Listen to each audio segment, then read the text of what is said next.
Welcome back to A square classes. हम लोग solution and colligative पे आज थर्ड लेक्चर कर रहे हैं। अब तक हम लोगों ने फर्स्ट एंड सेकंड लेक्चर में क्या देखा था? फर्स्ट लेक्चर में हम लोग देखा था सॉल्यूशन क्या है, कितने टाइप के सॉल्यूशन होते हैं, what is homogeneous and what is heterogeneous solution. फिर कंसंट्रेशन क्या होता है, हम लोगों ने कई सारे कंसंट्रेशन टर्म देखे थे। फिर उसके बाद डिफरेंट डिफरेंट कंसंट्रेशन टर्म को हम लोगों ने पढ़ा था, जिसमें कंसंट्रेशन टर्म को दो पार्ट में हम लोगों ने डिवाइड किया था, ग्रुप ए और ग्रुप बी। ग्रुप ए में हम लोग वॉल्यूम से रिलेटेड सारे कंसंट्रेशन टर्म को रखे थे एंड ग्रुप बी में हम लोग मास रिलेटेड टर्म को अलग अलग रखे थे। डिफरेंस क्या था? जितने भी वॉल्यूम रिलेटेड टर्म्स थे कंसंट्रेशन के, those are depend upon temperature, while mass dependent concentration terms are not depend upon temperature. एक छोटा सा उसमें टर्म्स आता है सैचुरेटेड एंड अनसैचुरेटेड सॉल्यूशन। आप समझना मतलब सॉल्यूशन का क्या है। फिर उसके बाद आज हम लोग जो लेक्चर में पढ़ेंगे उसमें हम लोग वेपर प्रेशर पढ़ेंगे। उससे पहले मैं एक छोटा सा कॉन्सेप्ट है सैचुरेटेड एंड अनसैचुरेटेड सॉल्यूशंस क्या होते हैं वो थोड़ा सा बता देता हूँ, वो बताना भूल रह गया था। अब हम लोग देखते हैं सैचुरेटेड सॉल्यूशन क्या था और अनसैचुरेटेड सॉल्यूशंस क्या है, उसी पे हम लोग बात करते हैं। समझो अगर कोई भी सॉल्ट लिया आपने, इसको आपने डिजोल्व किया कोई भी सॉल्वेंट वाटर में, तो इस वाटर की कुछ ना कुछ कैपेसिटी होगी इस सॉल्ट को डिजोल्व करने की। ऐसा नहीं है कि आप एक गिलास पानी लो और उसमें 5 केजी सॉल्ट को डिजोल्व कर सकते हो, नहीं। हर एक सॉल्वेंट की कैपेसिटी होती है depending upon the nature of solute कि वो कितने अमाउंट ऑफ सॉल्यूट को अपने में डिजोल्व कर सके। The capacity of solvent to dissolve a certain amount of solute, that capacity is called as solvation. That capacity is called as solvation या hydration of that solvent. अगर समझो कोई solution आपने बनाया जिसमें उस सॉल्वेंट की जितनी कैपेसिटी थी, आपने उस कैपेसिटी के बराबर अमाउंट ऑफ सॉल्यूट डाल कर दिया, मतलब अब उस सॉल्यूशन में आप थोड़ा सा भी सॉल्यूट अगर ऐड करते हो तो वो सॉल्यूशन फर्दर उसको डिसॉल्व नहीं कर पाएगा। That saturation is called as saturation solution. अब वो सैचुरेट हो गया है कि अब कोई भी अमाउंट ऑफ सॉल्यूट उसमें डिसॉल्व ना करेगा। Saturated solution are those solutions in which the solvent having maximum capacity to dissolve that amount of solute. That saturation is called as saturated solution. अब इसमें कोई भी अगर मैं लिख देता हूं in these solutions if we dissolve any quantity of solute,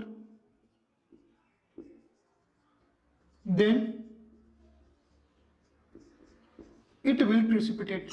अगर इसमें कोई भी सॉल्यूट की क्वांटिटी आप डालोगे तो ये प्रेसिपिटेट के फॉर्म में आ जाएगा। लेकिन अगर ये सॉल्यूशन अनसैचुरेटेड है, that means it having capacity to dissolve further. तो सैचुरेटेड सॉल्यूशन वो सॉल्यूशन है जिसमें उस सॉल्यूशन की कैपेसिटी और फर्दर सॉल्यूट के अमाउंट को डिसॉल्व करने की, उसको क्या बोलते हैं? Unsaturated solution.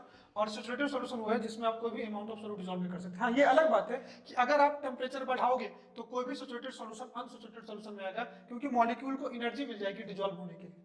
ठीक है, तो ये कभी थ्योरेटिकल किसी क्वेश्चन में आ जाए तो आप देख लेना। आज हम लोग आज के लेक्चर में जो अपना सिलेबस है वेपर प्रेशर, उसको हम लोग समझते हैं। वेपर प्रेशर है क्या? वेपर प्रेशर को अच्छे से समझाने के लिए पहले एक टर्म है इवोपरेशन, मैं आपको समझाता हूं इवोपरेशन क्या है। आज 3 टर्म हम लोग इस लेक्चर में देखेंगे। पहला वेपर प्रेशर, वेपर प्रेशर को समझने के लिए हम लोग पढ़ेंगे इवोपरेशन, और फिर देखेंगे what is the difference between evaporation and boiling. दोनों एक दूसरे के रिगार्डिंग फिनोमेना है, दोनों में जो लिक्विड है वो वेपर में ही जाएंगे, लेकिन देखेंगे दोनों में डिफरेंस क्या है, what is evaporation and what is boiling. पहले हम लोग इवोपरेशन को समझते हैं फिर देखते हैं।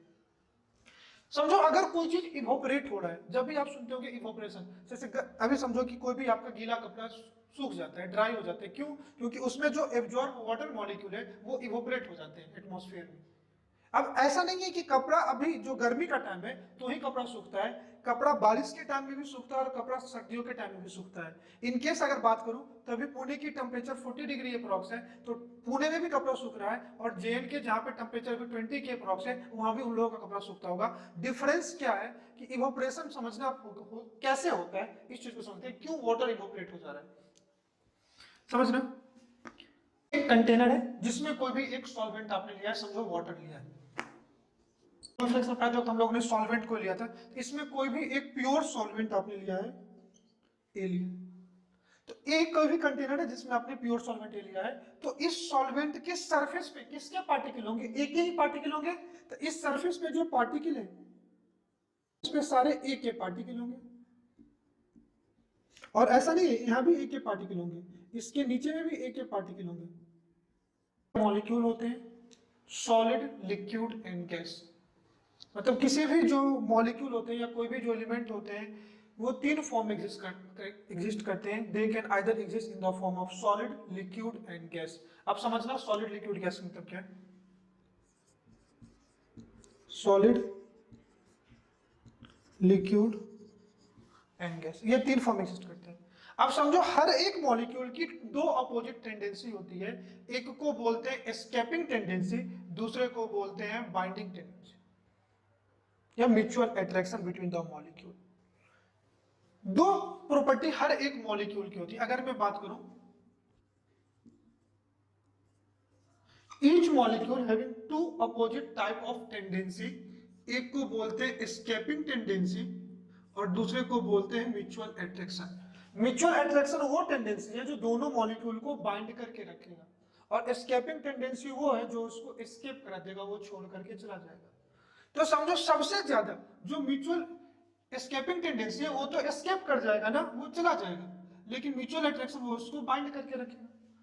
तो म्यूचुअल अट्रैक्शन ही क्या है? उन दोनों मॉलिक्यूल के बीच में कितना ज्यादा फोर्स ऑफ अट्रैक्शन है, उसी अट्रैक्शन को बोलते हैं म्यूचुअल अट्रैक्शन, या इसको हम लोग फोर्स ऑफ अट्रैक्शन भी बोल सकते हैं। तो सबसे ज्यादा फोर्स ऑफ अट्रैक्शन अगर बिटवीन मॉलिक्यूल की बात करूं तो इसमें मैक्सिमम होगा। अगर मैं फोर्स ऑफ अट्रैक्शन की बात करूं तो इसमें मैक्सिमम होगा, इसमें क्या होगा? मिनिमम, और यहाँ पे इन बिटवीन में कह सकता हूं। तो सॉलिड में जो फोर्स ऑफ अट्रैक्शन है वो मैक्सिमम होगा, लिक्विड में जो फोर्स ऑफ अट्रैक्शन है वो इन बिटवीन होगा, और गैस में जो फोर्स ऑफ अट्रैक्शन है वो मिनिमम होगा। अब होगा क्या कि अब लिक्विड में तो फोर्स ऑफ अट्रैक्शन सॉलिड से तो ज्यादा ही होगा ना, और गैस ऑलरेडी एस्केप करके। तो जब भी अपना क्लॉथ्स ड्राई होता है तो होता क्या है, जो एब्जॉर्ब वाटर मॉलिक्यूल है वो लिक्विड से वेपर फेज में चले जाते हैं। अब समझो कभी कभी आप क्या करते हैं कि कपड़ा फैलाना भूल जाते हो, कभी कपड़ा का फैलाना भूल जाते हो और अचानक आप सामने देखते हो तो भी आपका कपड़ा सूखता है, लेकिन जो ऊपर का लेयर होता है, अगर समझो कोई भी क्लॉथ आपका 2-3 बार फोल्ड है तो अपर लेयर तो वो ड्राई हो जाता है, लेकिन जो नीचे का लेयर है वो थोड़ा बहुत उसमें अभी भी क्या होता है, वो भींगा होता है, मॉइस्चर होता है।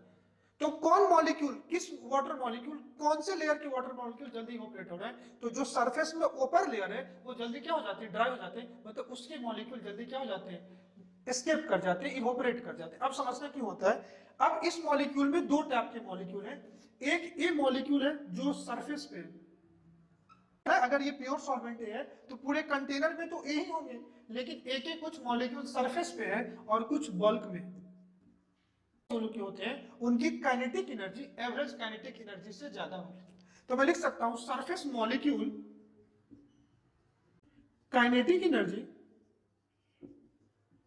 ग्रेटर देन,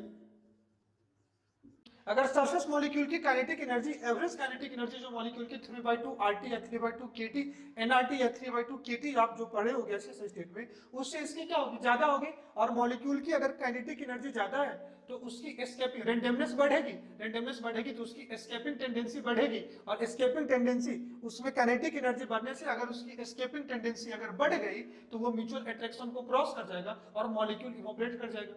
अब जो ये मॉलिक्यूल जो लिक्विड फेज में थे यहाँ पे, वो एस्केप करके कहां चले जाएंगे, वेपर के फॉर्म में। तो जब भी अगर यहाँ पे इवोपरेशन हो रहा है, अगर यहाँ पे हम लोग बात करें इवोपरेशन की बात करें, तो इवोपरेशन पहले किस मॉलिक्यूल का है, वो ए मॉलिक्यूल का हो रहा है जो सरफेस पे या जो बल्क में है। तो आपको इवोपरेशन उस मॉलिक्यूल का हो रहा है जो सरफेस पे है, इसलिए हम लोग बोलते हैं इवोपरेशन सरफेस फेनोमेना। इवोपरेशन क्या है, सरफेस फेनोमेना है। क्या ऐसा है कि इवोपरेशन टेंपरेचर पे डिपेंड कर रहा है? तो इवोपरेशन ऑब्वियसली टेंपरेचर पे तो डिपेंड करेगा, लेकिन हर टेंपरेचर पे होगा। ये होगा कि अगर टेंपरेचर ज्यादा होगा तो देखो 3/2 KT जो एवरेज काइनेटिक एनर्जी होती है वो क्या होती है, अगर मैं लिख दूं यहाँ पे काइनेटिक एनर्जी एवरेज जो होती है ये 3/2 K × T होती है। तो kinetic energy directly proportional to temperature. अगर आप टेंपरेचर बढ़ाओगे तो मॉलिक्यूल की काइनेटिक एनर्जी एवरेज से और ज्यादा बढ़ेगी, तो बहुत जल्दी एस्केप करेंगे। टेंपरेचर कम कराओगे तो कम होंगे, बट इवोपरेशन तो होंगे ही होंगे। Are you getting my point? तो होगा क्या, ये मॉलिक्यूल लिक्विड से यहाँ पे वेपर में चले जाएंगे। अब ये कंटेनर ओपन है तो ये मॉलिक्यूल एटमॉस्फेयर में चले जाएंगे और ऊपर कोई प्रेशर क्रिएट नहीं होगा। इसलिए कभी आप देखते हो कि कभी कोई पॉट में अगर वाटर रखा हुआ है और वो पॉट ओपन है तो after some time water molecule evaporate कर जाते हैं, लेकिन अगर किसी बंद बोतल में अगर पानी रखा हुआ है तो आफ्टर 1 मंथ में कई महीनों बाद भी वो वाटर इवोपरेट नहीं कर पाता है, क्योंकि वो क्लोज कंटेनर में। इवोपरेशन जब वो पोर्ट खुला हुआ था तब भी हो रहा था, और इवोपरेशन जब ये कंटेनर क्लोज है तो भी हो रहा है। डिफरेंस क्या है कि जब ये कंटेनर ओपन था लाइक दिस तो इसके वाटर मॉलिक्यूल इवोपरेट होकर के एटमॉस्फेयर में चले जा रहे हैं, लेकिन जब वो कंटेनर क्लोज है तो इसकी जो वेपर है वो वापस से कंडेंस होकर के लिक्विड के फॉर्म में आ रहा है। इवोपरेशन दोनों केस में हो रहा है, लेकिन एक जगह वाटर कंप्लीटली इवोपरेट हो रहा है, दूसरी तरफ वाटर की जो क्वांटिटी है जितना वॉल्यूम था वो मेंटेन है। डिफरेंस आपको समझ में आया इवोपरेशन क्यों हो रहा है कि जब भी इवोपरेशन होगा तो होगा क्या कि जो सरफेस मॉलिक्यूल है उनकी kinetic energy average kinetic energy से ज्यादा होती है, इसलिए जो सरफेस मॉलिक्यूल जल्दी क्या करेगा, एस्केप कर जाएगा और ये मॉलिक्यूल लिक्विड से कहां चला जाएगा, वेपर में चला जाएगा। क्योंकि किस मॉलिक्यूल की काइनेटिक एनर्जी रेंडमनेस ज्यादा होती है, तो सबसे ज्यादा रेंडमनेस गैस की होती है, देन लिक्विड की होती है, सबसे कम सॉलिड की होती है। तो यहाँ पे हम लोग दो फिनोमेना ऑब्जर्व कर रहे हैं, लिक्विड एंड गैस। तो यहाँ जो मॉलिक्यूल वेपर में आएगा वो गैस के फॉर्म में होगा, ये जो वेपर है वो गैस के फॉर्म में होगा, और यहाँ जो है ये लिक्विड के फॉर्म में होगा। Are you getting my point? इतना समझ में आ रहा है? तो टेम्परेचर जब बढ़ाओगे तो इवोपरेशन क्या हो जाएगा, बढ़ेगा। तो अगर इवोपरेशन को हम लोग को डिफाइन करना हो तो सबसे पहला चीज इवोपरेशन स्पॉन्टेनियस है या नॉन स्पॉन्टेनियस है। अब कहोगे स्पॉन्टेनियस नॉन स्पॉन्टेनियस, ये हम लोगों ने 11th में थर्मोडायनेमिक्स में पढ़ा था। वो फेनोमेना जो खुद से हो उसको क्या बोलते हैं, स्पॉन्टेनियस, और वो फेनोमेना जो खुद से हो जिसकी डिपेंडेंसी किसी पे हो उसको क्या बोलते हैं, नॉन स्पॉन्टेनियस।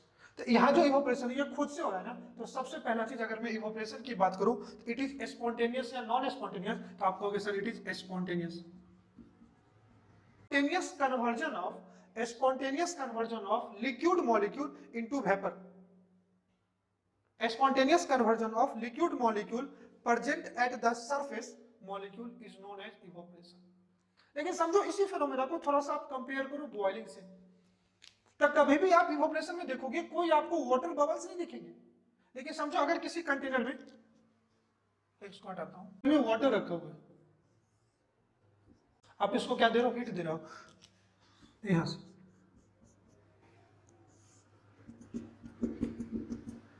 तो जब भी आप देखते हो अगर वाटर को बॉईल करते हो तो इसमें आपको बबल्स मिलेंगे। इवोपरेशन सारे टेम्परेचर पे होगा, ये सरफेस फिनोमेना है। लेकिन जब भी आप बॉइलिंग को डिफाइन करते हो, जब भी आप बॉइलिंग को डिफाइन करते हो तो बॉइलिंग क्या होता है, temperature at which vapour pressure of liquid molecule become equal to 1 atmosphere, that temperature is called as boiling point. आगे हम लोग जब वेपर प्रेशर कंप्लीट हो जाएगा तो हम लोग डिफरेंस पढ़ेंगे, difference between evaporation and boiling, क्योंकि बॉइलिंग को समझने के लिए पहले वेपर प्रेशर पे जाना पड़ेगा। मैं शॉर्ट में स्टार्टिंग यहाँ पे कर रहा हूँ कि आप सुना होगा 9th में भी था boiling point, freezing point. Boiling एक पर्टिकुलर टेम्परेचर पे होता है और हर एक सॉल्वेंट की, हर एक लिक्विड की अपनी फिक्स एक बॉइलिंग पॉइंट होती है, बॉइलिंग टेम्परेचर होती है। और हम लोग बोलते हैं वो टेम्परेचर जब किसी भी लिक्विड मॉलिक्यूल का वेपर प्रेशर एटमॉस्फेयर प्रेशर, अगर इन जनरल एटमॉस्फेयर प्रेशर की बात करें तो 1 एटमॉस्फेयर के बराबर होता है। तो अगर किसी लिक्विड मॉलिक्यूल का वेपर प्रेशर अगर 1 एटमॉस्फेयर के बराबर हो जाए तो हम लोग उस टेम्परेचर को बोलते हैं बॉइलिंग पॉइंट। और बॉइलिंग हमेशा एक फिक्स टेम्परेचर पे होता है, लेकिन इवोपरेशन ऑल टेम्परेचर पे होता है। ये स्पॉन्टेनियस प्रोसेस है, ये नॉन स्पॉन्टेनियस प्रोसेस है। यहाँ पे सरफेस फिनोमेना होता है, सरफेस मॉलिक्यूल एस्केप करते हैं। बॉइलिंग हमेशा बल्क से होता है, इसलिए किसी चीज को हीट करते हैं तो हम लोग नीचे से हीट करते हैं, और इस मॉलिक्यूल की काइनेटिक एनर्जी बढ़ेगी तो वापस से वो मॉलिक्यूल ऊपर आएगा, और ऊपर वाले मॉलिक्यूल की काइनेटिक एनर्जी कम है तो वापस से नीचे आएगा। ठीक है, तो आइए मैं evaporation of spontaneous conversion of liquid molecule over the surface of liquid molecule is known as evaporation. अब हमेशा जब भी इवोपरेशन होगा तो स्पॉन्टेनियस मॉलिक्यूल होगा, और कहां पे होगा, सरफेस पे, और होगा क्या, जो लिक्विड है वो कहां जाएंगे, वेपर पे जाएंगे। ओके, तो अगर मैं बात करूं जो रेट ऑफ इवोपरेशन है, तभी हम लोग ने देखा कि अगर टेम्परेचर बढ़ा दें तो मॉलिक्यूल की एवरेज काइनेटिक एनर्जी बढ़ेगी और उसका रेट ऑफ इवोपरेशन क्या होगा, बढ़ेगा। तो मैं कह सकता हूं पहला, rate of evaporation is directly proportional to temperature. अगर टेम्परेचर बढ़ेगा तो उसका रेट ऑफ इवोपरेशन क्या हो जाएगा, बढ़ेगा। तो पहला डिपेंडेंसी इसकी किस पे हो जाएगी, टेम्परेचर पे, और टेम्परेचर की क्या हो जाएगी, डायरेक्टली प्रोपोर्शनल। दूसरा अगर मैं बात करूं तो ये नेचर ऑफ ये डिपेंड करेगा। अब समझो कि दो मॉलिक्यूल है, एक लिक्विड मॉलिक्यूल वो है जो ज्यादा विस्कस है, उनके बीच में फोर्स ऑफ अट्रैक्शन ज्यादा है, तो उसकी इवोपरेट करने की टेंडेंसी कम हो जाएगी। अगर किसी मॉलिक्यूल की म्यूचुअल अट्रैक्शन बढ़ रही है तो एस्केपिंग टेंडेंसी को क्या करेगा, कम करेगा। तो दो लिक्विड है, एक ज्यादा विस्कस है, कम है, ज्यादा विस्कस इन द सेंस उनके बीच का फोर्स ऑफ अट्रैक्शन ज्यादा है, तो उसका ऑब्वियसली इवोपरेशन क्या हो जाएगा, कम हो जाएगा। तो मैं इसमें लिख सकता हूं नेचर ऑफ लिक्विड मॉलिक्यूल में जो इवोपरेशन है वो inversely proportional to force of attraction between molecule. Evaporation is inversely proportional to force of attraction between molecule. Third में अगर बात करूं सरफेस एरिया, कब आपका कपड़ा जल्दी सूखता है, जब आप उसको फैला के रखते हैं तब, या जब उसको आप कम फैलाते हैं तब। तो जितना ज्यादा आप फैलाओगे जल्दी कपड़ा क्या होता है, ड्राई होता है, मतलब जल्दी वाटर मॉलिक्यूल इवोपरेट हो रहा है। तो तीसरी चीज होगी सरफेस एरिया। तो मैं तीसरा प्रॉपर्टी आप लिख सकता हूं जो इवोपरेशन है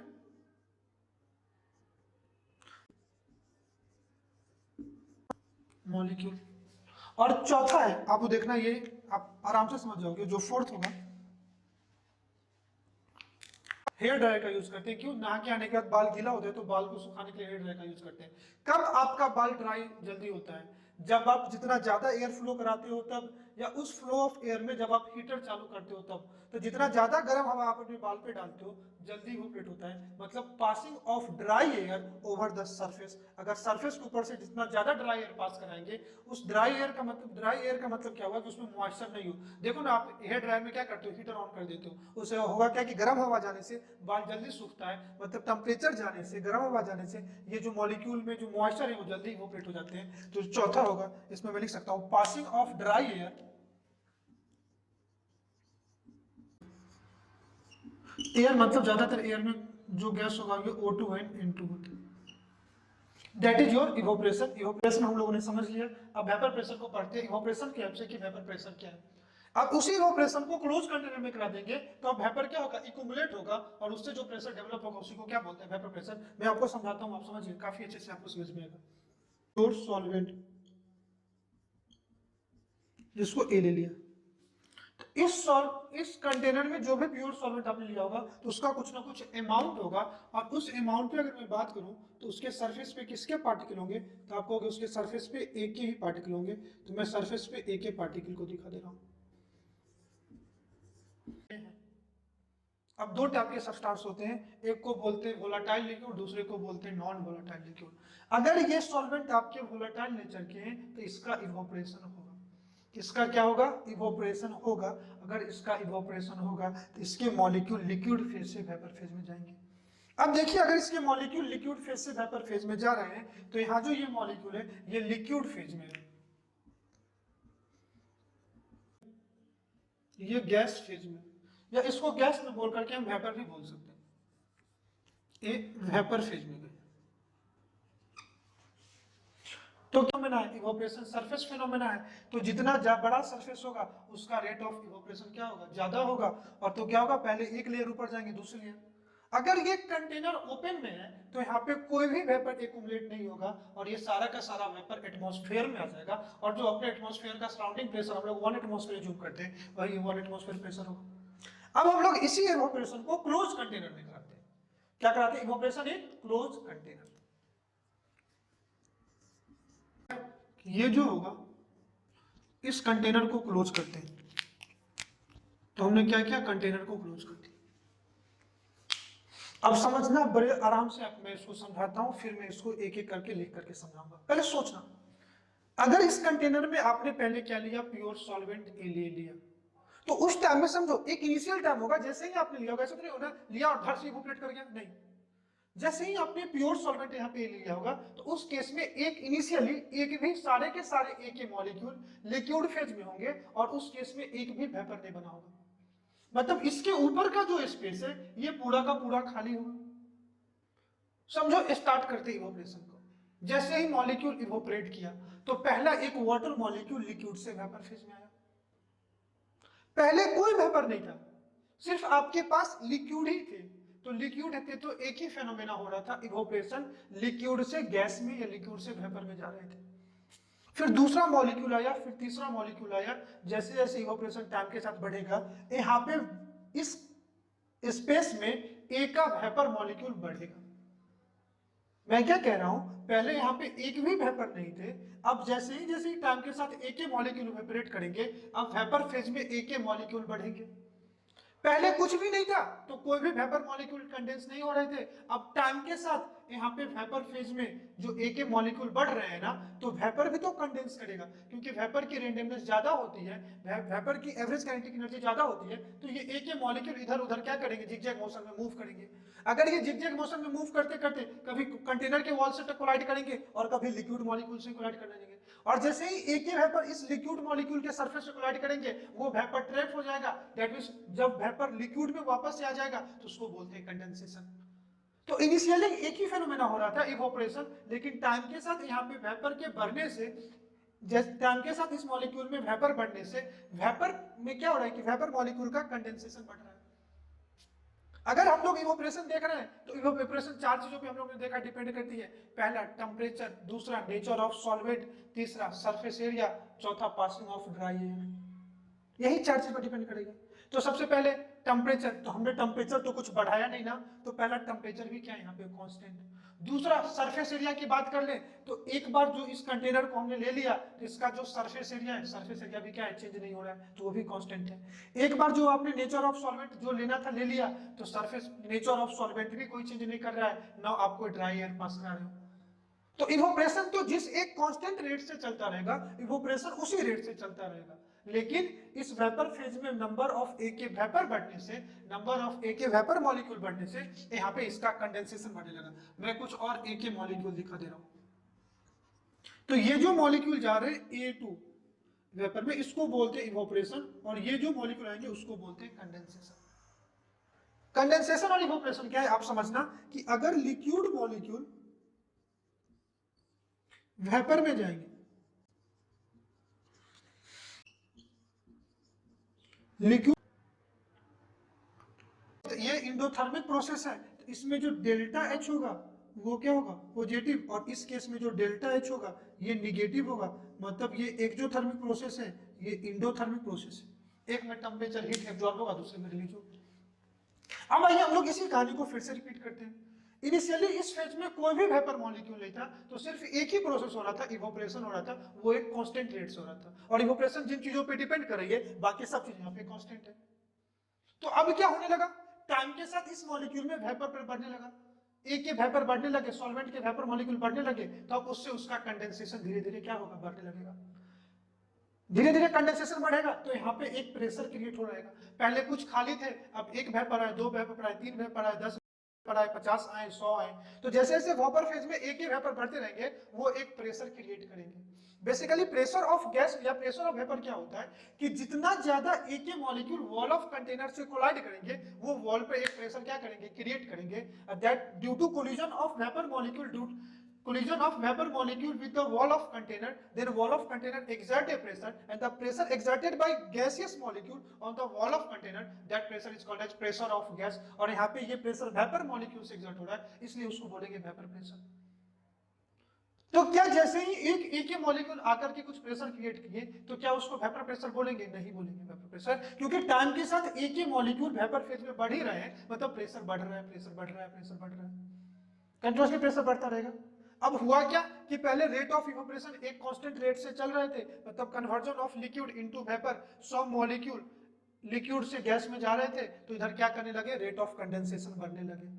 अब रेट ऑफ कंडेंसेशन टाइम के साथ number of vapour molecule A phase में बढ़ रहा है, तो रेट ऑफ कंडेंसेशन बढ़ने लगेगा। और एक टाइम ऐसा आएगा कि रेट ऑफ कंडेंसेशन बढ़ते बढ़ते बढ़ते बढ़ते रेट ऑफ इवेपोरेशन के इक्वल हो जाएगा।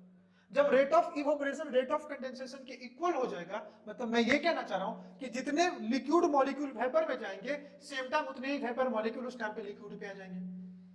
जब ये दोनों फिनोमेना एक दूसरे के इक्वल हो जाएंगे, तो अब number of vapour molecule with respect to time अब फर्दर नहीं बढ़ेंगे।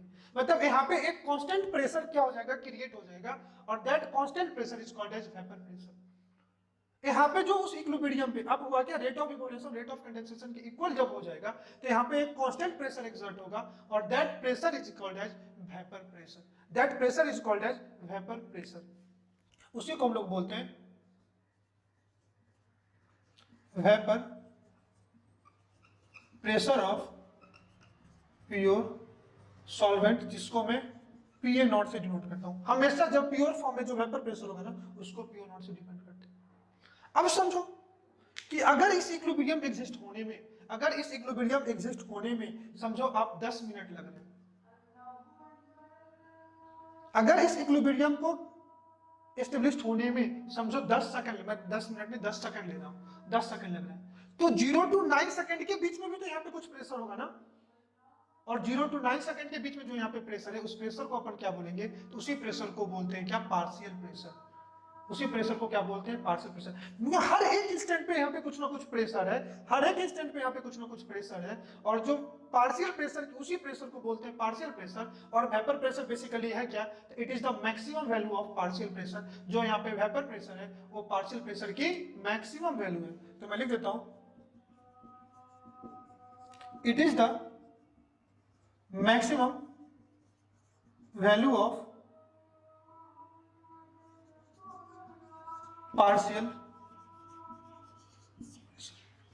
आपको अगर सर पार्शियल प्रेशर, तो अब मैंने आपको गैसेस स्टेट में पढ़ाया होगा, या आप देखना मेरा यूट्यूब पे वीडियो लेक्चर मिलेगा जहां पे मैंने Dalton's law of partial pressure बनाया था। समझो किसी भी कंटेनर में दो नॉन रिएक्टिंग गैस है, मैं थोड़ा पार्शियल प्रेशर आपको समझाता हूं।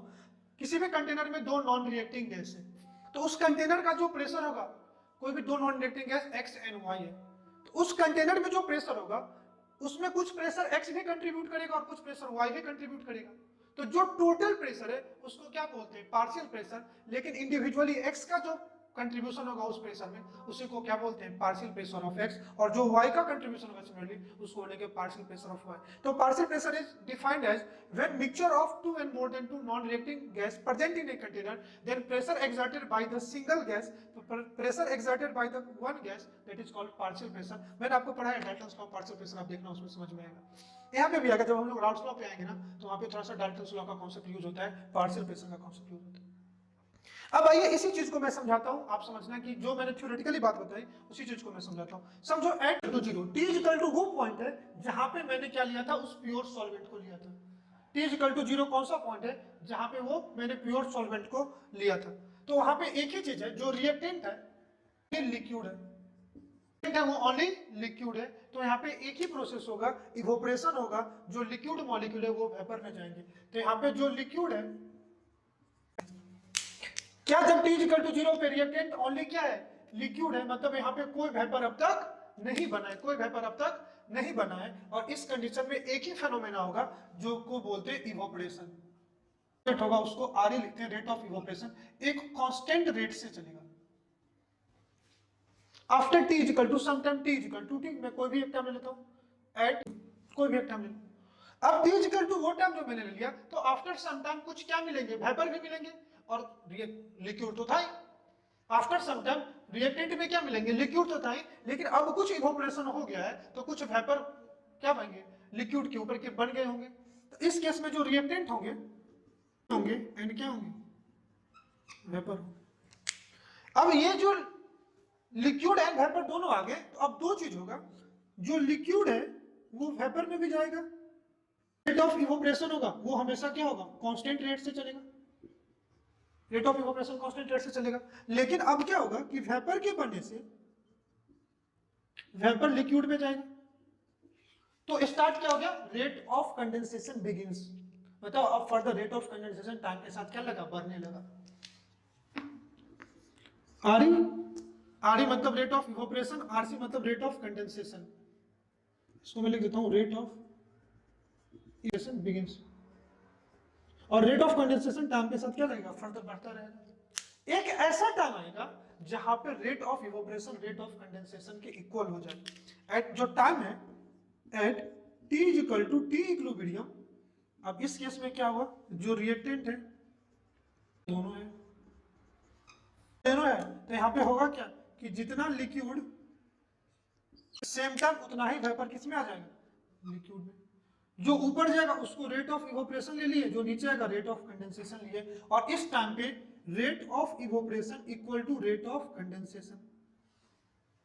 जब rate of evaporation rate of condensation के इक्वल आ जाएगा, तो यहां पे मैं कह सकता हूं कि एक डायनेमिक इक्विलिब्रियम एग्जिस्ट करेगा। इस कंडीशन को बोलते हैं डायनेमिक इक्विलिब्रियम। इस कंडीशन पे आपको लगेगा कि टाइम के साथ वेपर प्रेशर तो नहीं बढ़ रहा है, वेपर प्रेशर क्या हो गया, कांस्टेंट हो गया ना, लेकिन ना रेट ऑफ इवोपरेशन रुका ना रेट ऑफ कंडेंसेशन रुका। आपको दिखेगा कि ये स्टॉप कर चुका है, बट जिस रेट से इवोपरेशन हो रहा है उसी रेट से क्या हो रहा है, कंडेंसेशन हो रहा है। इसलिए इस कंडीशन को क्या बोलते हैं, डायनामिक इक्विलिब्रियम। जब रिएक्शन स्टार्ट हुआ था स्टार्टिंग में, तो यहाँ पे वेपर प्रेशर कुछ नहीं था, मैं लिखता हूं यहाँ पे वेपर प्रेशर 0 था।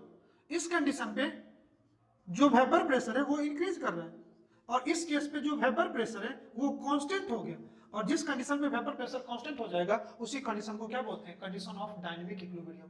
कंडीशन ऑफ डायनामिक इक्विलिब्रियम, ये चीज समझ में आया। आइए इसको मैं ग्राफ से समझाता हूं, एग्जिस्ट कर रहा है आप समझना। अगर ये डायनामिक इक्विलिब्रियम सिस्टम है तो इसको मैं अगर ग्राफ प्लॉट करूं, ये सर टाइम के ग्राफ एग्जिस्ट करता हूं, क्या लिया, कांस्टेंट रेट से चलता रहेगा, तो जो कांस्टेंट रेट से चलेगा rate of evaporation at t is equal to 0, zero था।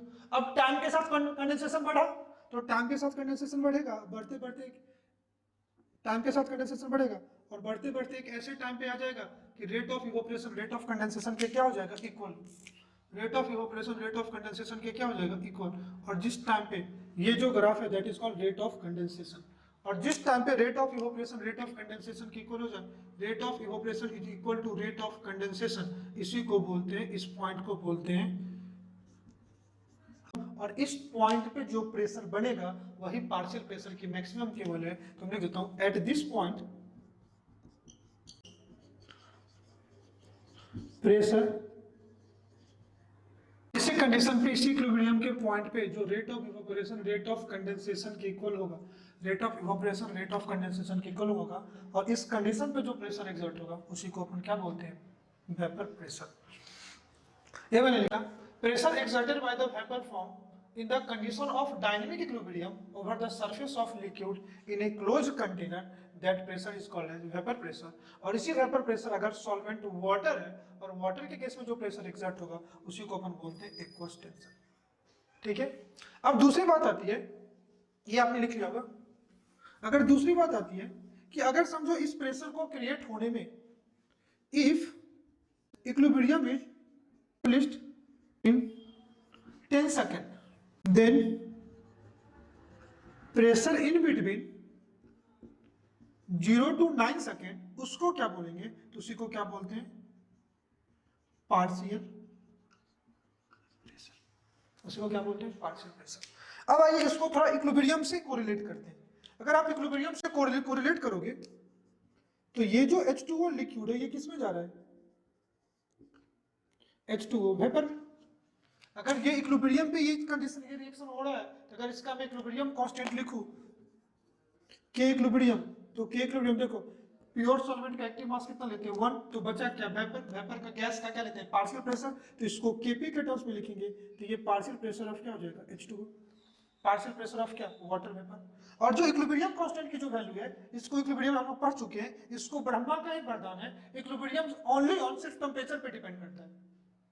वैल्यू ऑफ के equilibrium is only depend upon temperature, that means इस केस में जो पार्शियल प्रेशर ऑफ H2 है, जो वेपर प्रेशर है, इसी को तो हम लोग बोलते हैं वेपर प्रेशर। और जो वेपर प्रेशर की वैल्यू है वो डायरेक्टली या इनडायरेक्टली किस पे डिपेंड कर रहा है, इक्विलिब्रियम कांस्टेंट पे, और इक्विलिब्रियम कांस्टेंट सिर्फ टेंपरेचर पे डिपेंड कर रहा है, इस केस में वेपर प्रेशर भी ओनली किस पे डिपेंड करेगा, टेंपरेचर पे। तो मैं लिखता हूं it only depends on temperature. अगर के इक्विलिब्रियम ओनली टेंपरेचर पे डिपेंड करेगा, in this case vapour pressure also depend only on temperature. Pressure is also only depends on, एक चीज समझ में आ गया। अब आइए इसी कॉन्सेप्ट को थोड़ा सा और आगे बढ़ाते हैं। समझो ये इक्विलिब्रियम एस्टैब्लिश कर गया, ये इक्विलिब्रियम एस्टैब्लिश कर गया, जिस रेट से इवोपरेशन चल रहा है उसी रेट से क्या होगा, कंडेंसेशन चलेगा। और ये जो इक्विलिब्रियम एस्टैब्लिश करेगा वो आप डायग्राम जो मैंने बनाया था कि लिक्विड किसमें चला गया, वेपर।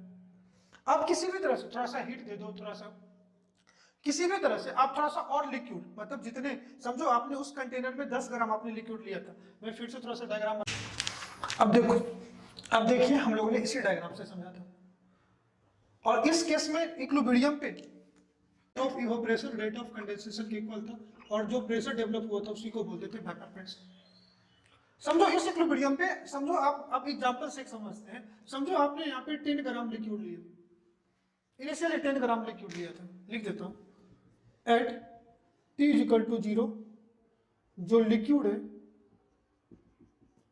वो 10 ग्राम है और जो वेपर है वो समझो 0 ग्राम है।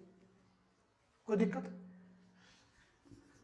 Eight t equal to t equilibrium, जो लिक्विड है वो 6 ग्राम है और जो वेपर है वो 4 ग्राम है। एक एज्यूम कर लेते खुद से कोई डाटा कि इनिशियली आपने 10 ग्राम लिक्विड लिया, 4 ग्राम इवोपरेट कर गए, मतलब 4 ग्राम लिक्विड का वेपर बना, और उस 4 ग्राम लिक्विड, सॉरी 4 ग्राम वेपर और 6 ग्राम लिक्विड के बीच में क्या बना? इवोपरेशन होगी। आप किसी भी फैक्टर से इवोपरेशन बढ़ा करके अगर समझो इस 6 ग्राम को थोड़ा सा और लिक्विड को इवोपरेट करा दे रहे हैं, जो ये 6 ग्राम लिक्विड इक्विलिब्रियम पे था, आप थोड़ा सा और लिक्विड को आप क्या करें? इवोपरेट करा रहे। जब आप इसको इवोपरेट करा दोगे तो वेपर प्रेशर बढ़ेगा, वेपर प्रेशर बढ़ेगा। लेकिन जैसे ही आप उस फैक्टर को हटा दोगे, किसी भी तरह से उस फैक्टर को आप हटा दोगे, तो वापस से क्या हो जाएगा कि जो वेपर एक्स्ट्रा बने थे वो वापस से कंडेंस हो जाएंगे, वापस से क्या हो जाएंगे? कंडेंस हो जाएंगे। दूसरी बात कि किसी तरह से आप इस वेपर को क्या कर दो? कम कर दो, वेपर प्रेशर को कम कर दो, मतलब कोई भी एक सेक्शन लगा दो और वेपर को निकाल दो, किसी भी तरह से इस वेपर को कम कर दो। इस इक्विलिब्रियम पे एस्टेब्लिश तभी हो रहा था जब 4 ग्राम क्या थे? वेपर बने थे, और इस वेपर प्रेशर क्या हो जाएंगे? कम हो जाएंगे, तो कुछ और लिक्विड मॉलिक्यूल उस वेपर प्रेशर को मेंटेन करने के लिए, कुछ और लिक्विड मॉलिक्यूल इस वेपर प्रेशर को मेंटेन करने के लिए क्या हो जाएंगे? इवोपरेट कर जाएंगे। और कब तक उस लिक्विड मॉलिक्यूल का इवोपरेशन होगा? दो कंडीशन होगी, जब तक या तो ये प्रेशर की वैल्यू वेपर प्रेशर के इक्वल ना हो जाए, या दूसरी बात तब तक जब तक ये भी तो कंडीशन हो सकता है कि लिक्विड यहाँ पे कम बचे हो, सारे के सारे लिक्विड मॉलिक्यूल इवोपरेट कर जाए और पता चले कि तो भी पार्शियल प्रेशर की वैल्यू वेपर प्रेशर के बराबर ना हो जाए। तो अगर आप किसी तरह से इस वेपर प्रेशर को कम करते हो तो फर्दर लिक्विड मॉलिक्यूल का इवोपरेशन क्या हो जाएगा? बढ़ जाएगा। और अगर किसी तरह से वेपर को आप कंप्रेस करके कम बढ़ा देते हो तो कुछ और वेपर क्या हो जाएगा? कंडेंस हो जाएगा। दो ही फैक्टर यहाँ पे हो सकता है कि अगर आप वेपर प्रेशर को फर्दर बढ़ा दे रहे हो, उसको कंप्रेस कर दिए, तो कुछ वेपर लिक्विड में आके कंडेंस हो जाएंगे, और वेपर को आप कम कर दिए तो कुछ वापस से लिक्विड मॉलिक्यूल इवोपरेट होकर के वेपर प्रेशर को मेंटेन करने के लिए पार्शियल प्रेशर के मैक्सिमम वैल्यू तक जाएंगे। अगर समझो आप यहाँ से वेपर कम कर दिए और लिक्विड इवोपरेट होने लगा, पता चला कि पूरा लिक्विड इवोपरेट कर गया और वेपर प्रेशर पहुंचे ही नहीं। दो कंडीशन हो सकती है। आइए, ये सब कुछ थ्योरेटिकल पॉइंट है जिसको मैं डिक्टेट कर देता हूँ, आप लिख लो, नहीं तो मैं लिख करके दे देता हूँ। पहला पॉइंट मैंने लिखा है, vapour pressure is maximum value of partial pressure. ये ऑलरेडी मैं आपको समझा चुका हूँ एट ए गिवन टेम्परेचर। और जैसे जैसे टेम्परेचर बढ़ाओगे मॉलिक्यूल की kinetic energy, average kinetic energy ज्यादा होगी, इवोपरेशन ज्यादा होगा, वेपर प्रेशर ज्यादा होगा। तो किसी भी पार्टिकुलर टेम्परेचर पे जो वेपर प्रेशर है वो पार्शियल प्रेशर की क्या है? मैक्सिमम वैल्यू है। If partial pressure of this increases, अगर इसकी पार्शियल प्रेशर की जो वैल्यू उस इक्विलिब्रियम वाले प्रेशर से अगर आप बढ़ा दोगे, if partial pressure of this increases after this value मतलब जो वैल्यू इक्विलिब्रियम पे था, after this value then some of the vapour will condense.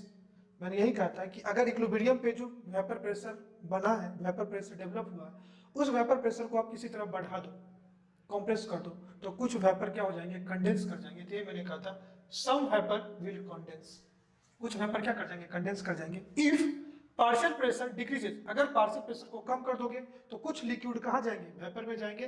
कब तक? जब तक वो प्रेशर की वैल्यू मैक्सिमम पार्शियल प्रेशर के बराबर ना हो जाए। Then liquid will vaporize until the maximum value of partial pressure will obtain। तब तक ये इवोपरेट करता रहेगा जब तक वो पार्शियल प्रेशर की मैक्सिमम वैल्यू पे ना पहुंच जाए। या दूसरा, all the liquid will vaporise, समझो कि सारा लिक्विड वेपोराइज, लिक्विड कम बचा था, सारा लिक्विड वेपोराइज कर गया और उस पार्शियल प्रेशर की वैल्यू को पहुंचेंगे, तो भी उस प्रेशर को अपन पार्शियल प्रेशर नहीं बोलेंगे। फिर कह रहा है vapour pressure of pure liquid only depend upon temperature, जो मैंने कहा था। क्यों? क्योंकि ये इक्विलिब्रियम कांस्टेंट पे डिपेंड करता है, and denoted by P not. और इसकी जो न्यूमेरिकल वैल्यू होगी ऑलवेज किसी ना किसी, ऑलवेज आपको प्रॉब्लम में गिवन होगा। आगे हम लोग न्यूमेरिकल देखेंगे तो आपसे दो केस में पूछेगा, एक वेपर प्रेशर दिया होगा, एक दूसरा पूछेगा। तो हर एक सॉल्वेंट की अपना एक फिक्स्ड वेपर प्रेशर होता है, हर एक प्योर सॉल्वेंट का अपना एक फिक्स्ड वेपर प्रेशर होता है जिसको पी नॉट से डिनोट करते हैं, और ये ऑलवेज आपको न्यूमेरिकल में गिवन होगा। न्यूमेरिकल में जो गिवन होगा, जब भी हम लोग न्यूमेरिकल पढ़ेंगे मैं आपको पढ़ाते हुए बता दूंगा कि गिवन क्या होगा, पूछेगा क्या। तो कभी भी कोई प्रेशर गिवन होगा किसी न्यूमेरिकल में होगा तो ऑब्वियसली वो वेपर प्रेशर गिवन होगा। फिर मैंने कहा जो वेपर प्रेशर है वो किन किन चीजों पे डिपेंड नहीं करेगा, तो ये लिखा है कि vapour pressure does not depend upon, पहले आप कितना अमाउंट ऑफ लिक्विड लेते हो, आप 1 लीटर लो तो भी उतना ही वेपर प्रेशर होगा, 1000 लीटर लो तो भी उतना ही होगा। तो ना तो ये अमाउंट ऑफ लिक्विड जो कंटेनर में लोगे उस पर भी डिपेंड नहीं करेगा, ना तो सरफेस एरिया ऑफ लिक्विड पे भी डिपेंड नहीं करेगा, और दूसरा ना तो volume and shape of container पे भी डिपेंड नहीं करेगा। अगर समझो आप 1 लीटर वाटर 1 लीटर ऑफ कोई सॉल्वेंट 10 लीटर के कंटेनर में लेते हो, 1 लीटर ऑफ कोई सॉल्वेंट 10 लीटर के कंटेनर में लेते हो, और 1 लीटर का सेम सॉल्वेंट आप 100 लीटर के कंटेनर में लेते हो, दोनों केस में वेपर प्रेशर क्या होगा, इक्वल होगा। तो ये जो चीजें है amount of liquid, surface area and volume of and shape and size of container, इन चीजों पे वेपर प्रेशर कभी डिनोट नहीं करेगा। तो हम लोगों ने आज के लेक्चर में स्टार्ट किया था इवोपरेशन से, पहले मैंने आपको इवोपरेशन समझाया, फिर मैं आपको वेपर प्रेशर बताया, और किस कंडीशन में वेपर प्रेशर क्या होगा, ये पार्शियल प्रेशर की मैक्सिमम वैल्यू है, मैंने इन चीजों को समझ में समझाया आपको। आई होप ये चीज समझ में आएगा। तो आइए अब मैं आपको समझाता हूं कि वेपर प्रेशर किन किन फैक्टर पे डिपेंड करता है, कि कौन सा फैक्टर है जो वेपर प्रेशर को इफेक्ट कर सकता है, उसको पढ़ते हैं। उससे थोड़ा सा पहले हम लोग वेपर प्रेशर एंड बॉइलिंग को पढ़ते हैं कि वेपर प्रेशर क्या है, बॉइलिंग क्या है। तो आइए स्पॉन्टेनियस, इधर बात करें नॉन स्पॉन्टेनियस, दूसरी बात करें ये सरफेस पे होगा,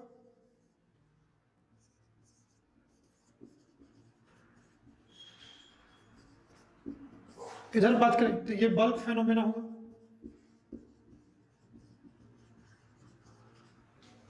तीसरी बात करें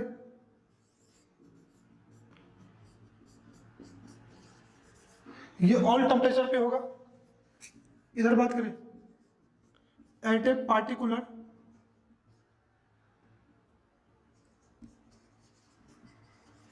और उसी टेम्परेचर को बोलते हैं बॉइलिंग टेम्परेचर। हर एक लिक्विड का बॉइलिंग पॉइंट क्या होगा, अलग अलग होगा। अगर मैं वाटर की बात करूं तो इसका बॉइलिंग पॉइंट 100 डिग्री सेंटीग्रेड या 373 केल्विन होगा, ये इवोपरेशन हर टेम्परेचर पे होगा। तो हमेशा इवोपरेशन सरफेस फेनोमेना होगा, स्पॉन्टेनियस होगा, ऑल टेम्परेचर पे फिजिबल होगा। ये नॉन स्पॉन्टेनियस है, बल्क फेनोमेना होगा, हमेशा बल्क मॉलिक्यूल में होगा। यहाँ पे आपको वाटर बबल्स दिखने को मिलेंगे, यहाँ पे कोई वाटर बबल्स नहीं मिलेगा। यहाँ पे एट पार्टिकुलर एक फिक्स पार्टिकुलर टेम्परेचर पे होगा, मैं लिख देता हूँ फॉर वाटर, ये जो होगा ये 100 डिग्री सेंटीग्रेड या इसी को 373 केल्विन बोलते हैं, ठीक है। और ये तो हर टेम्परेचर पे होगा। टेम्परेचर बढ़ाओगे, रेट ऑफ इवोपरेशन बढ़ाओगे, यहाँ पे टेम्परेचर दोगे तो ये क्या होगा, जल्दी बॉयल होगा। जितना ज्यादा टेम्परेचर दोगे बॉइलिंग उतना जल्दी होगा, या जितना ज्यादा टेम्परेचर दोगे बॉइलिंग इवोपरेशन तो रेट उतना क्या होगा, ज्यादा होगा। कोई दिक्कत यहाँ पे ये, तो यह भी 1 लीटर। अब बताओ किस केस में वेपर प्रेशर ज्यादा होगा, किस केस में वेपर प्रेशर क्या होगा, ज्यादा होगा। दूसरा देख लो,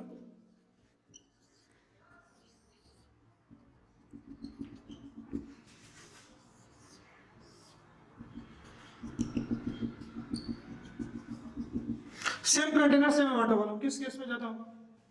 तीसरा देख लो, थर्ड,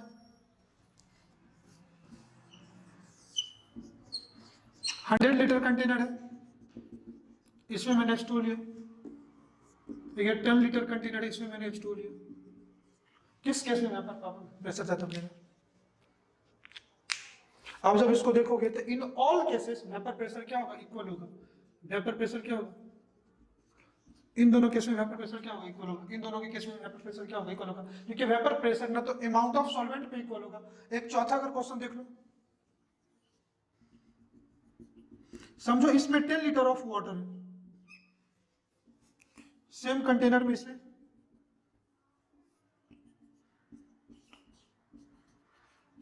2 लीटर ऑफ वाटर, कोई भी शेप का हो, कोई भी अमाउंट ऑफ वॉल्यूम, हमेशा वेपर प्रेशर क्या होगा, इक्वल होगा।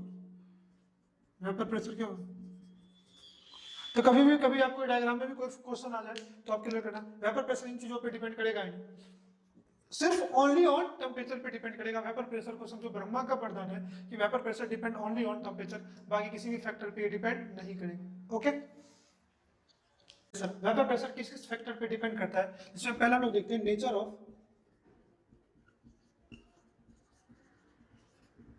Of liquid. अगर लिक्विड मॉलिक्यूल के बीच में फोर्स ऑफ अट्रैक्शन ज्यादा होगा उसका इवोपरेशन कम होगा, वेपर प्रेशर क्या होगा, कम होगा। तो मैं कह सकता हूं molecule increases their vapour pressure decreases. अगर लिक्विड मॉलिक्यूल के बीच में फोर्स ऑफ अट्रैक्शन बढ़ेगा तो उनका क्या होगा, वेपर प्रेशर कम होगा। जैसे देखना कि अगर vapour pressure of H2O is always less than vapour pressure of C2H5OH। अगर H2O की बात करोगे, इसके एक लोन पेयर, इसके एक लोन पेयर, तो due to presence of H bonding, दो वाटर मॉलिक्यूल के बीच में एक वाटर मॉलिक्यूल 4 H बॉन्ड बनाता है, तो due to presence of H bonding ये क्या होंगे, 4 हाइड्रोजन बॉन्ड बनाएंगे। लेकिन जिस due to presence of this non polar alkyl part, strength of H due to presence of this non polar part, इसका स्ट्रेंथ ऑफ H बॉन्डिंग क्या होगा, कम होगा। तो इसलिए वाटर क्या होगा, ये ज्यादा वोलेटाइल होगा, ये कम वोलेटाइल होगा। मतलब वाटर के केस में वेपर प्रेशर क्या बनेगा, कम बनेगा। और इसी के बेसिस पे, on the basis of vapour pressure ही हम लोग सब्सटेंस को दो पार्ट में क्लासिफाई करते हैं। एक को बोलते हैं वोलेटाइल सब्सटेंस, दूसरे को क्या बोलते हैं, non volatile substance. Of substance on the basis of vapour pressure दो टाइप के होंगे, एक को बोलेंगे वोलेटाइल, दूसरे को क्या बोलेंगे, non volatile. On the basis of vapour pressure substance दो टाइप के होंगे, एक को बोलेंगे वोलेटाइल सब्सटेंस, दूसरे को क्या बोलेंगे, non volatile substance. Volatile substance वो होगा उसका कुछ ना कुछ सम डेफिनेट वेपर प्रेशर होगा, नॉन वोलेटाइल सब्सटेंस वो होगा उसका कुछ वेपर प्रेशर नहीं होगा। मतलब वो नॉन वोलेटाइल नेचर के, मतलब उसकी मॉलिक्यूल इवोपरेट नहीं होंगे और उसमें कोई वेपर प्रेशर नहीं होगा। तो इस केस में जो P0 है ये इक्वल टू 0 होगा, इस केस में P0 है ये नॉट इक्वल टू 0 होगा। मतलब those molecule having some definite vapor pressure, that is called volatile substance. Those molecules which having not definite vapor pressure, that is called non volatile substance. अगर volatile substance की बात करोगे तो यहाँ पे आ जाएगा एग्जांपल में see methyl alcohol, ethyl alcohol, all solid are assumed to be। तो इधर मैंने एग्जांपल दिया methyl alcohol, ethyl alcohol, water, C6H6 benzene, टॉलिन। उधर मैंने क्या दिया, यूरिया, बेंजीन, यूरिया दिया, NH2CO, NH2। मॉलिक्यूलर वेट इसका निकालोगे तो इसका आ जाएगा 60, इसका मॉलिक्यूलर वेट निकालोगे तो 180। फिर सुक्रोज हो जाएगा C12H, मैं लिख देता हूँ C12H22O11, इसको बोलते हैं सुक्रोज। तो ये सब आपको समझ में आ जाएगा। ये सब वो सब्सटेंस है जो on the basis of vapour pressure हम लोग क्लासिफाई करते हैं। एक को बोलते हैं वोलेटाइल सब्सटेंस, दूसरे को क्या बोलते हैं, नॉन वोलेटाइल सब्सटेंस। तो पहला जो फैक्टर अफेक्टिंग वेपर प्रेशर था, इसमें वो क्या होगा, नेचर ऑफ सब्सटेंस पे होगा।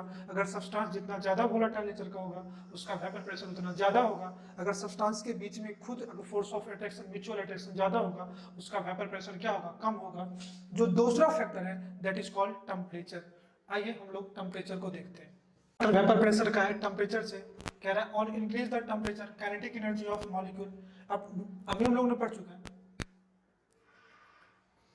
सेकंड जो इसका है डिपेंडेंसी वेपर प्रेशर का टेम्परेचर पे है, और हम लोग देखा था कि अगर टेम्परेचर बढ़ाएंगे तो मॉलिक्यूल की जो काइनेटिक एनर्जी है वो एवरेज काइनेटिक एनर्जी से क्या होगी, बढ़ेगी। तो इवोपरेशन बढ़ेगा और इवोपरेशन बढ़ने से उसका वेपर प्रेशर क्या होगा, बढ़ेगा। इसी टेम्परेचर का जो डिपेंडेंसी है वेपर प्रेशर पे, ये उन्होंने दिया था कैल्सियस कैप्रियन, इन्होंने दिया था, इन्होंने अपने ही नाम पे एक इक्वेशन दिया था इसमें डिपेंडेंसी ऑफ क्या, vapour pressure with temperature.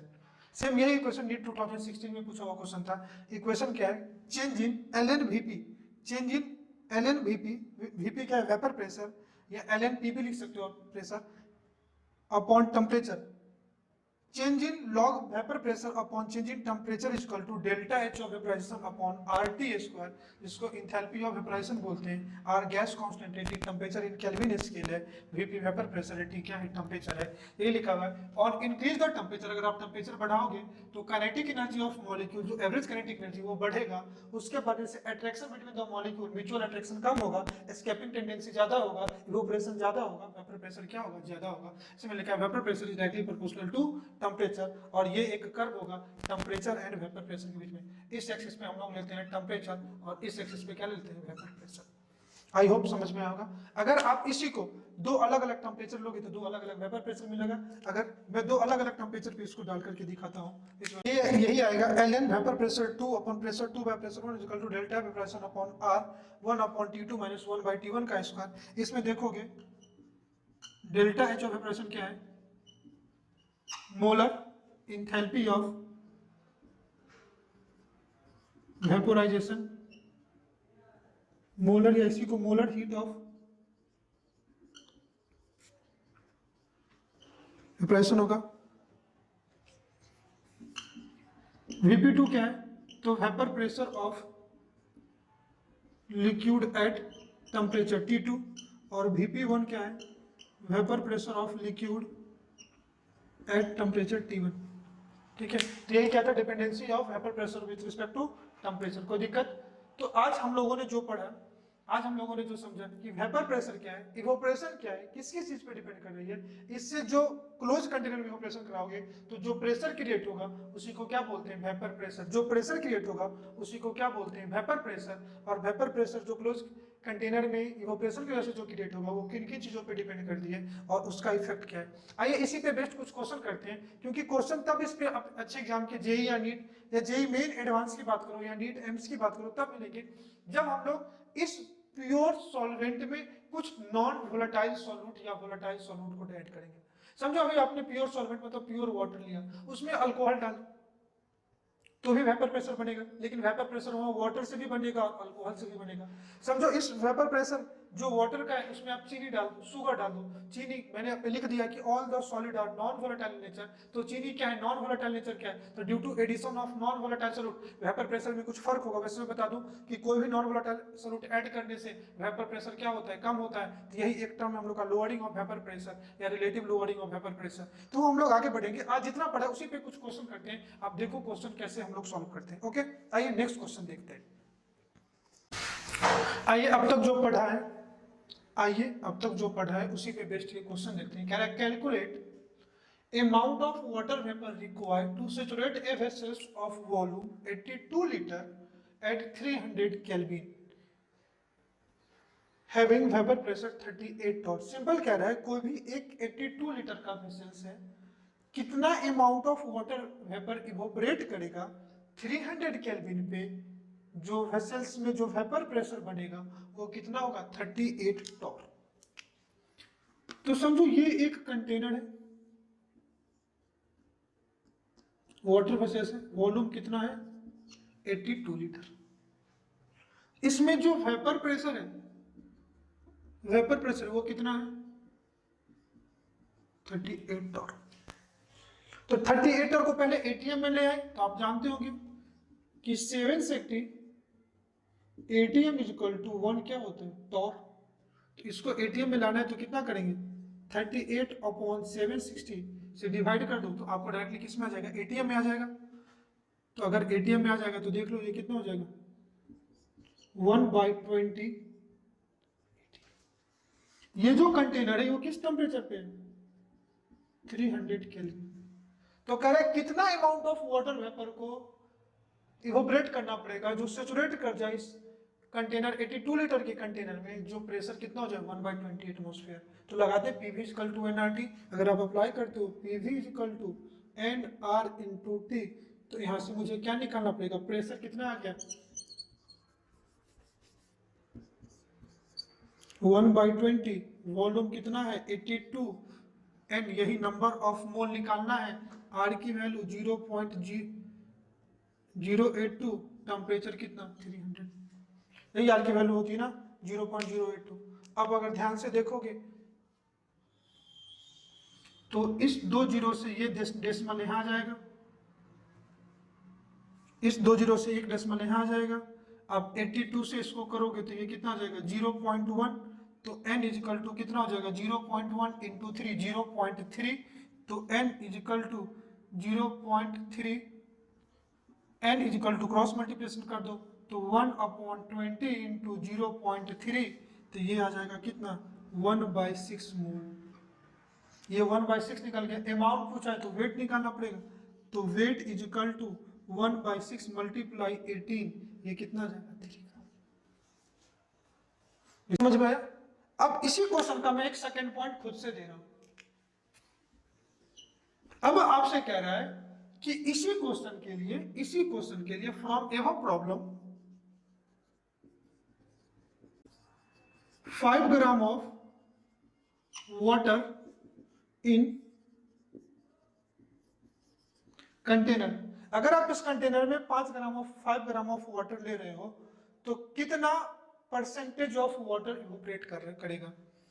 Then what percentage of water will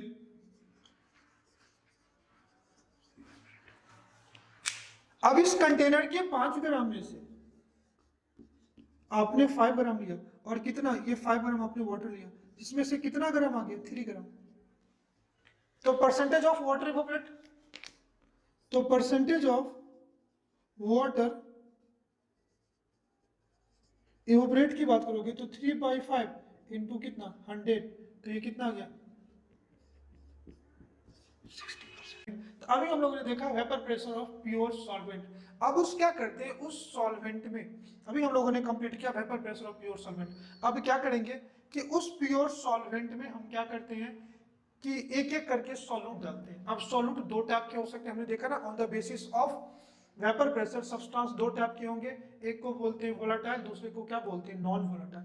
आप कोई भी टाइप ऑफ सॉल्यूट अगर प्योर सॉल्वेंट में डालते हो, कोई भी टाइप ऑफ सॉल्यूट अगर प्योर सॉल्वेंट में डालते हो तो क्या बनेगा सॉल्यूशन। तो अब अपना नेक्स्ट जो हेडिंग होगा, जो अगले लेक्चर में हम लोग पढ़ेंगे, वेपर प्रेशर ऑफ सॉल्यूशन। अब सॉल्यूशन को दो केस में पढ़ेंगे। जो केस वन होगा जब addition of volatile solute in a solvent, और दूसरा होगा addition of non volatile in a solvent. तो जो सॉल्यूशन होगा, तब हम लोग अगले क्लास में जो हेडिंग होगा vapour pressure of solution with volatile solute, और दूसरा होगा विथ नॉन वोलेटाइल सॉल्यूट, जिसमें हम लोग राउट्स लॉ को पढ़ेंगे। ठीक है, तो आई होप आज का लेक्चर आपको काफी अच्छे से समझ में आएगा। अगर आपको लेक्चर समझ में आए तो आप मुझे कमेंट करके बताइए ये लेक्चर आपको कैसा लगा है। अगर आपको कोई क्वेरी है तो मुझे कमेंट करके बताइए कि आपको कहाँ पर कोई दिक्कत है। आई होप आपको ये लेक्चर काफी अच्छे से समझ में होगा, जो आपके बोर्ड जो भी कॉम्पिटिटिव एग्जाम देंगे नीट और जेईई, उसके पॉइंट ऑफ व्यू से आपको काफी अच्छे से मैंने आपको समझाया है। अगर लेक्चर समझ में आए तो आप एक लाइक जरूर करना, दोस्तों से शेयर जरूर करना। Thanks for watching, thank you, bye bye.